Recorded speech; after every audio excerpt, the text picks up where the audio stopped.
नमस्कार। आप देख रहे हैं खबरों की दीवार सीजीवाल। हालचाल लेकर एक बार फिर हाजिर हैं। आज के शो में हम बात करने वाले हैं छत्तीसगढ़ के शहर से लेकर गांव-गांव तक काम करने वाली आंगनबाड़ी कार्यकर्ता और सहायिकाओं के बारे में। वैसे तो हर समय इनके पास काम की जिम्मेदारी बहुत ही अधिक होती है, लेकिन कोरोना काल में इनकी जिम्मेदारी काफी बढ़ गई है।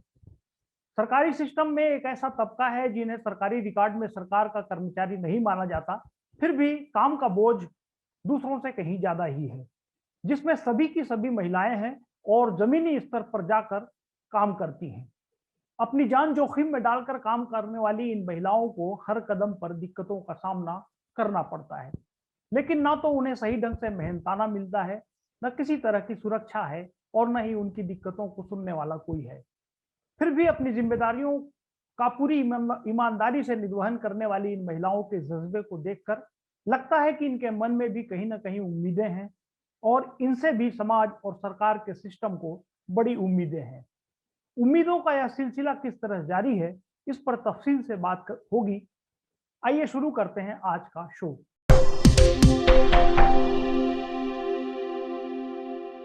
छत्तीसगढ़ में इनकी संख्या करीब 1.5 लाख है। सरकार के रिकॉर्ड में यह सरकारी कर्मचारी नहीं है, लेकिन बच्चों की देखभाल, महिलाओं की मदद और पिछले 14-15 महीनों से कोरोना वायरस संक्रमित लोगों की मदद के नाम पर इन महिलाओं पर किसी भी सरकारी कर्मचारी से कहीं अधिक जिम्मेदारियों का बोझ है। जी हाँ, हम बात कर रहे हैं प्रदेश सरकार के महिला बाल विकास विभाग के तहत चलने वाले आंगनबाड़ी केंद्रों के कार्यकर्ताओं और सहायिकाओं के बारे में, जिनमें सभी की सभी महिलाएं हैं। वैसे तो इनके बारे में पहले भी खबरें आती रही हैं। समय समय पर लंबी रैली निकालकर जब यह अपनी मांगे सरकार के सामने रखती हैं, तब भी यह खबर सुर्खियों में आती है। कई बार उन्हें भरोसा दिलाया जाता है, कई बार कोई आश्वासन भी नहीं मिलता। अपनी जायज मांगों पर उन्हें मानदेय में कटौती या कम से कम या काम से बाहर निकालने की भी धमकी मिल जाती है। फिर भी सब कुछ चल रहा है, जैसे घर में अन्याय सहकर भी घर को चलाए रखने की सहन शक्ति होती है। लगता है वैसी ही सरकार और विभाग में मिल रही उपेक्षा सहते हुए भी पूरे समर्पण के साथ अपनी जिम्मेदारी का निर्वहन कर रही हैं। ये महिलाएं जिस जगह पर तैनात हैं, वहां पूरी ईमानदारी से काम करती हैं और छोटे बच्चों से लेकर उनकी माताओं तक सभी की देखभाल में इन महिलाओं की भूमिका को लेकर सरकार को भी कभी शिकायत नहीं रहती। आंगनबाड़ी कार्यकर्ता और सहायिकाओं की दिक्कतें पिछले काफी समय से चली आ रही हैं। पहले ये जान लेते हैं कि इन महिलाओं पर सामान्य तौर पर किस तरह की जिम्मेदारी होती है। हमें बताया गया कि उनके काम के घंटों का कोई निर्धारण नहीं है। गांव मोहल्ले के छोटे बच्चे, किशोर किशोरी और महिलाएं इनकी हितग्राही हैं। 0 से 6 माह तक के बच्चे, शिशुवती माता, गर्भवती माता, 6 से 3 साल के बच्चे, इन सब के खान पान, वजन का पूरा ब्यौरा रखना आंगनबाड़ी कार्यकर्ताओं की जिम्मेदारी होती है। उनकी सेहत और वजन की निगरानी रखना भी उनके काम का हिस्सा है।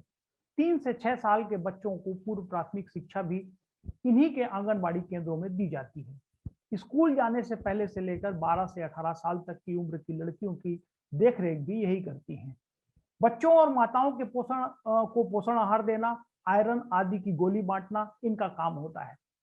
आंगनबाड़ी केंद्र की कार्यकर्ता और सहायिका केवल अपने किसी एक विभाग का काम नहीं करती, वह स्वास्थ्य विभाग की भी मदद करती हैं, जिसके तहत समय समय पर बच्चों, महिलाओं के स्वास्थ्य संबंधी योजनाओं को जमीनी स्तर पर उतारने में इनका सहयोग लिया जाता है। इसी तरह कई तरह के सर्वेक्षण और दूसरे कार्यक्रमों में स्कूल शिक्षा विभाग भी इनका सहयोग लेता रहता है। जबकि महिला बाल विकास विभाग सामूहिक विवाह जैसे अपने कई आयोजनों में इन महिलाओं की मदद लेता ही रहता है और गांव में महिला स्व सहायता समूह के गठन, उनके संचालन और उनके मार्गदर्शन के मामले में भी इनकी अहम भूमिका होती है, जिसके जरिए गांव में बच्चों को भोजन या सूखा राहत बांटने का काम निरंतर चलता रहता है। आइए अब इनका सेटअप भी जान लेते हैं। एक निश्चित आबादी के बीच आंगनबाड़ी केंद्र बनते हैं, उसके ऊपर सेक्टर और फिर ब्लॉक स्तर पर परियोजना की इकाई बनाई गई है। आमतौर पर 2 से 2,500 की आबादी पर आंगनबाड़ी केंद्र बनाए जाते हैं। कई जगह 2-3 केंद्र भी बन जाते हैं। इन्हें ट्रेनिंग भी दी जाती है, फिर बिना रुके बिना थके इनका काम चलता रहता है। अब यह भी जान लेते हैं कि आंगनबाड़ी कार्यकर्ताओं और सहायिकाओं को मानदेय कितना मिलता है। हमें बताया गया कि आंगनबाड़ी कार्यकर्ताओं को कुल ₹6,500 महीने मानदेय के रूप में मिलते हैं, जिनमें से ₹4,500 केंद्र सरकार और ₹2,000 प्रदेश सरकार देती है। इसी तरह आंगनबाड़ी सहायिका को कुल ₹3,250 का मानदेय मिलता है, जिसमें से ₹2,250 केंद्र सरकार और ₹1,000 प्रदेश सरकार की ओर से राज्यांश के रूप में दिया जाता है। इतने कम मानदेय के बावजूद एक तकलीफ की बात यह भी है कि पिछले साल नवंबर से अभी तक राज्यांश का पैसा नहीं मिला है, जिससे इन्हें 1 से ₹2,000 महीने का नुकसान हो रहा है। अंदाजा लगाया जा सकता है कि उनके लिए इस रकम की कितनी बड़ी कीमत है, जिसके बिना उन्हें होने वाली दिक्कतों का भी अंदाजा हम सब लगा सकते हैं। अब बात करते हैं कि पिछले करीब 14-15 महीनों से कोरोना के दौर में आंगनबाड़ी सहायिकाओं की हिस्सेदारी क्या रही है। हमें बताया गया कि पहली लहर आने के बाद स्थानीय स्तर पर तो सहयोग लिया गया, जिसमें संक्रमित लोगों के बारे में जानकारी लेना आदि शामिल था। इसके साथ ही बाहर से आने वाले श्रमिकों के ठहरने की व्यवस्था, क्वारंटाइन सेंटर में भी इनकी ड्यूटी लगाई गई थी। तब क्वारंटाइन सेंटर में रहने वाले लोगों के खान पान के इंतजाम के साथ ही उनकी तबीयत का हाल चाल लेते हुए इन आंगनबाड़ी कार्यकर्ताओं और सहायिकाओं को शासन की तरफ से मास्क, ग्लव्स, सैनिटाइजर जैसी चीजें भी मुहैया नहीं कराई गई थी। उन्हें खुद अपनी ओर से यह सब इंतजाम करके संक्रमण से खुद का बचाव करना पड़ता था। इसके बाद से लगातार लोगों के बीच जाकर संक्रमण से बचाव के लिए जागरूकता फैलाने का काम आंगनबाड़ी कार्यकर्ता और सहायिका करती रही हैं। लेकिन दूसरी लहर आने के बाद इनकी जिम्मेदारी काफी बढ़ी है। इन्हें मोहल्ले गांव में सर्दी खांसी से पीड़ित लोगों का सर्वे करने से लेकर कोरोना मृत्यु, सामान्य मृत्यु सर्वे, घर घर जाकर राशन वितरण, वैक्सीनेशन तक कई काम कराए जाते हैं।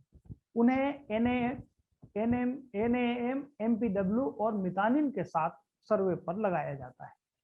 कार्यकर्ताओं और सहायिकाओं को एपीएल, बीपीएल का सर्वे भी कराया जाता है। दूसरी लहर के बाद के दौर में बार बार सर्वेक्षण रिपोर्ट मंगाए जाने पर आंगनबाड़ी कार्यकर्ताओं और सहायिकाओं को दूसरे विभागों से सहयोग भी नहीं मिल पाता। फिर भी उन्हें समय सीमा के भीतर जानकारी भेजने कहा जाता है। उनके लिए सुरक्षा के कोई इंतजाम नहीं है, फिर भी उन्हें जोखिम के बीच कंटेनमेंट जोन में भेजा जाता है। कुछ लोगों ने हमें यह भी बताया है कि कहने को तो कोरोना काल में लोगों की मदद करने के लिए टीम गठित की गई है, लेकिन पूरा काम आंगनबाड़ी कार्यकर्ता और सहायिकाओं के ही जरिए पूरा होता है। अब लोगों के दिमाग में यह सवाल तो उठ ही रहा होगा कि ऐसे जोखिम के बीच में काम करते हुए इन महिलाओं को दिक्कतों का भी सामना करना पड़ता होगा। निश्चित रूप से ऐसी कई तरह की खबरें हैं जिसमें फील्ड में काम करते हुए आंगनबाड़ी कार्यकर्ता और सहायिका भी संक्रमित हुई हैं और कुछ लोगों की जान भी गई है। एक अनुमान के मुताबिक करीब 150 से 200 कार्यकर्ता सहायिका संक्रमित हुए, जिनमें से करीब 15 की मृत्यु भी हुई है। संगठन के लोग इस संबंध में जानकारी इकट्ठी कर रहे हैं। संक्रमण का दौर खत्म होने के बाद शायद सही संख्या सामने आ सकेगी, लेकिन आपस की बातचीत में उन्हें यह जानकारी जरूर मिलती है कि महिला कार्यकर्ता और सहायिका के परिवारों में कई लोग संक्रमित हुए और उनकी जान भी चली गई। इसी कड़ी में कोटा प्रोजेक्ट के एक सहायिका के बारे में जानकारी दी गई है कि उनका पूरा परिवार ही उजड़ गया और उनके पति, बेटे, बेटी सभी कोरोना से चल बसे। आंगनबाड़ी कार्यकर्ता और सहायिका भी शिक्षकों की तरह कोरोना वॉरियर्स घोषित कर बीमा कवर देने की मांग लगातार कर रहे हैं, लेकिन कोरोना संक्रमण स्तर पर काम करते हुए उन्हें बुनियादी सहूलियतें भी नहीं मिल पा रही हैं।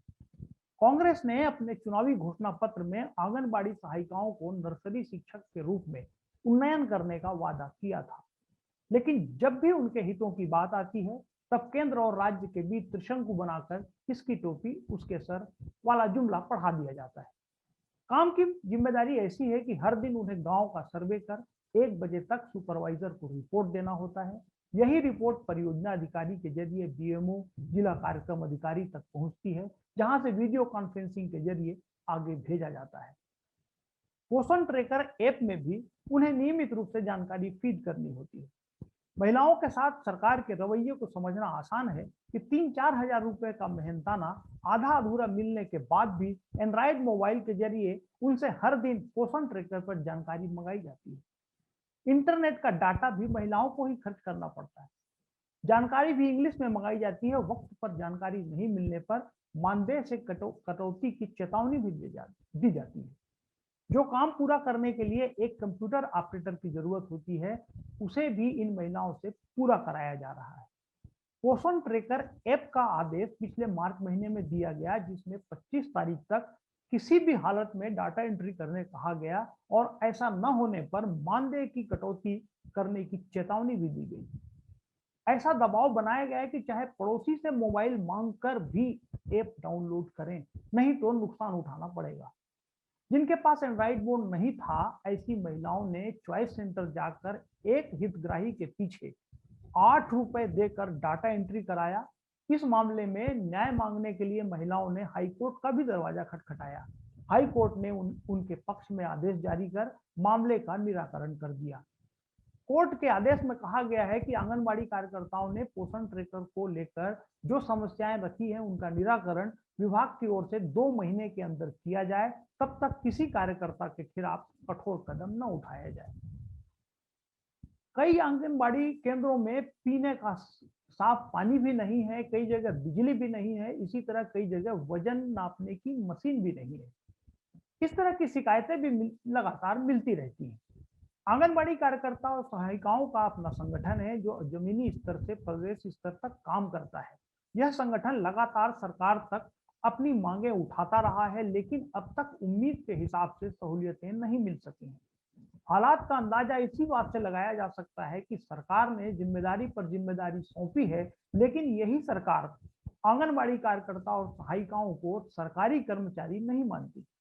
लेकिन जब उनकी उम्र 62 साल की हो जाती है, तब किसी सरकारी कर्मचारी की तरह उन्हें रिटायर कर देती है। कई वर्षों तक काम करते हुए भी उन्हें उचित मेहनताना नहीं मिल पाता और रिटायर होने के बाद भी उनके हाथ कुछ नहीं आता। उनके हिस्से में सिर्फ उन बच्चों और महिलाओं की दुआएं ही आती हैं, जिनकी सेवा में ये महिलाएं पूरी जिंदगी लगा देती हैं।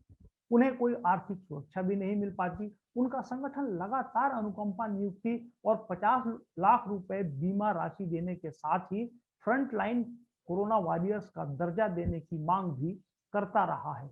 उन्होंने सोशल मीडिया के जरिए सभी विधायक, सांसद, मंत्री और मुख्यमंत्री तक अपनी बात सामूहिक रूप से पहुंचाई है, लेकिन फिर भी अब तक कहीं कोई सुनवाई नहीं हुई है। आंगनबाड़ी कार्यकर्ताओं और सहायिकाओं के दर्द को समझने के लिए हमने सुचिता शर्मा से बात की। सुचिता शर्मा तखतपुर ब्लॉक में छत्तीसगढ़ आंगनबाड़ी कार्यकर्ता सहायिका संघ की प्रमुख हैं। सुनिए उन्होंने हमसे क्या कहा। कार्यकर्ता सहायिका संघ पंजीयन क्रमांक 409 तखतपुर की मैं परियोजना अध्यक्ष हूँ। हमारी मांग है कि हमें सरकारी कर्मचारी घोषित किया जाना चाहिए और जो भी सरकारी कर्मचारियों को सुविधा मिलती है वो सारी सुविधाएं हमें दी जानी चाहिए। छत्तीसगढ़ में सबसे कम मानदेय पर आंगनबाड़ी कार्यकर्ता सहायिका को काम कराया जा रहा है। हमारा मानदेय कलेक्टर दर पर निर्धारित हो। नर्सरी शिक्षक के रूप में उन्नयन करने के लिए वर्तमान सरकार ने अपने घोषणा पत्र में उल्लेख किया था, वो अपना वादा जल्दी से जल्दी पूरा करे, हम ये निवेदन करते हैं। फ्रंटलाइन कोरोना वॉरियर के लिए उन्होंने हमको घोषित कर दिया है सरकार ने, पर कोरोना वॉरियर्स का दर्जा देने के लिए 50 लाख का बीमा जो है वो नहीं दे रहे हैं। जल्दी से जल्दी उनको भी पूरा करें। हमारे महिला एवं बाल विकास विभाग में पदोन्नति के लिए 25% का बंधन रखा गया है, जो कि उचित नहीं है। यह बंधन भी समाप्त किया जाना चाहिए। और हम तो स्टेशनरी के लिए 18 रजिस्टर मेंटेन करते हैं, उसके अतिरिक्त हमको मोबाइल पर काम करने के लिए भी दबाव डाला जा रहा है, मोबाइल ऐप डाउनलोड करने के लिए।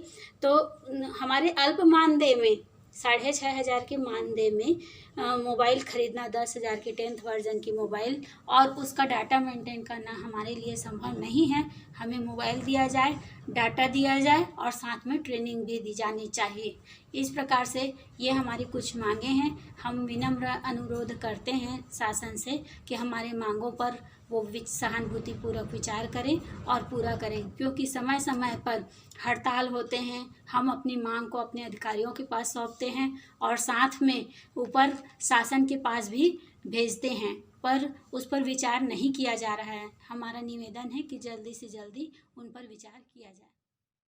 आपने सुना कि छत्तीसगढ़ में आंगनबाड़ी कार्यकर्ता और सहायिका किस तरह के माहौल में काम कर रहे हैं, उनकी अपनी क्या मांगे हैं, उनकी क्या दिक्कतें हैं और उनकी बेहतरी के लिए सरकार की ओर से किस तरह के कदम उठाए जाने चाहिए। पूरे छत्तीसगढ़ में शहरों से लेकर गांवों तक करीब 1.5 लाख की संख्या में काम कर रही इन महिलाओं के बारे में इस सच को जरूर स्वीकार करना पड़ेगा कि जिस तरह आंगनबाड़ी के मासूम बच्चों से लेकर प्रदेश के सबसे बड़े प्रशासनिक भवन तक सभी को इन महिलाओं से बड़ी उम्मीदें हैं, ठीक उसी तरह इन महिलाओं को भी सरकार से काफी उम्मीदें हैं।